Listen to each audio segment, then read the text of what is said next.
गेले काही महिने महाराष्ट्रामध्ये निवडणुकांची सुगी होती.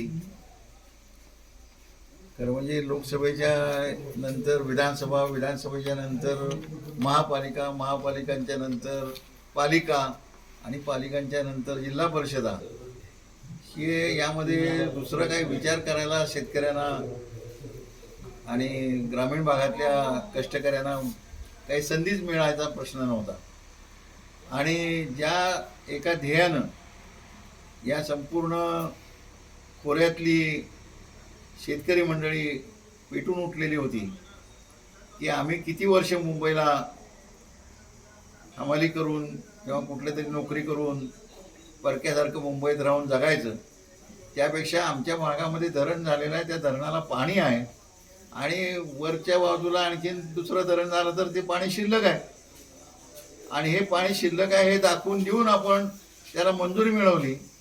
आणि मंजुरी मिळाल्यानंतर फक्त प्रशासकीय मान्यता मिळण्यासाठी एक त्याचं जे डिझाईन असते ते डिझाईन मंजुरी व्हायला लागते. त्यासाठी जो बोर करण्याच्या दृष्टीनं जो प्रयत्न होता तो झाला नाही.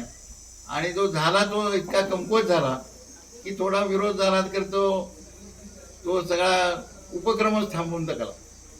म्हणून आमचं म्हणणं सातत्याने असं होतं की ह्यामध्ये धरणग्रस्तांच्या चळवळीमध्ये आम्ही सुद्धा धरणग्रस्तांच्या चळवळीमध्ये आहोत. यात सुद्धा खालच्या धरणामध्ये जमिनी गेलेले लोक यामध्ये आहेतच.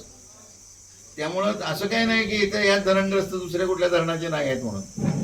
तेव्हा त्यांचं पुनर्वसन झालं पाहिजे, ते आधी झालं पाहिजे अशी भूमिका घेऊन सुद्धा काही लोक विरोध करत आहेत. परंतु आमचं म्हणणं आहे की एकदा डिझाईन होऊ द्या आणि तुमचं पुनर्वसन 100% चांगल्या पद्धतीनं झाल्याशिवाय धरणात पाणी अजिबात साठलं जाणार नाही याची गॅरंटी ही सरकारकडनं घेऊन आपण हे धरण करू शकतो. तुम्हालाही पर्यायी जमीन जिथं दिली जाईल त्यालाही पाणी आपण देऊ.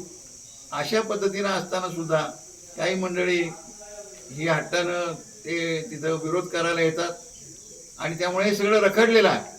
आज त्या बैठकीमध्ये लोकांनी असं ठरवलेलं आहे, प्रतिनिधींनी, त्या भागातल्या लोकांच्या चळवळीतल्या प्रतिनिधींनी, कृती समितीच्या प्रतिनिधींनी, की आम्ही यामध्ये आता थांबणार नाही.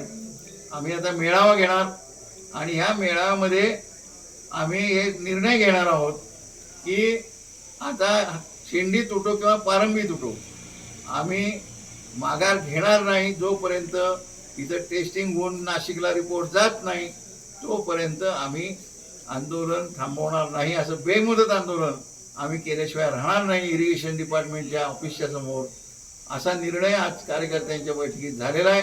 गावोगाव मेळावे होणार आहेत, गावोगावी बैठका होणार आहेत.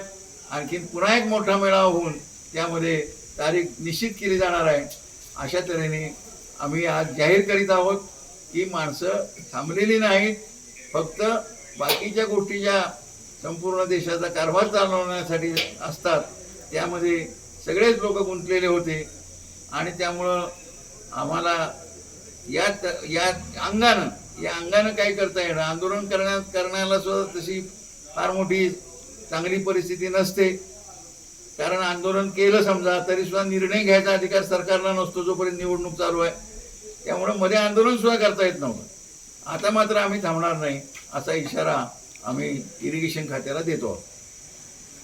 श्रमिक मुक्ती दलाचा विजय असो. गोंडवाडी धरण कृती समितीचा विजय असो. गोंडवाडी धरण कृती समितीचा विजय असो.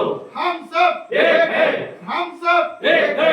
गोंडवाडी धरण झालेच पाहिजे. गोंडवाडी धरण झालेच पाहिजे. कोण म्हणते होत नाही, झाल्याशिवाय राहत नाही. कोण म्हणते होत नाही.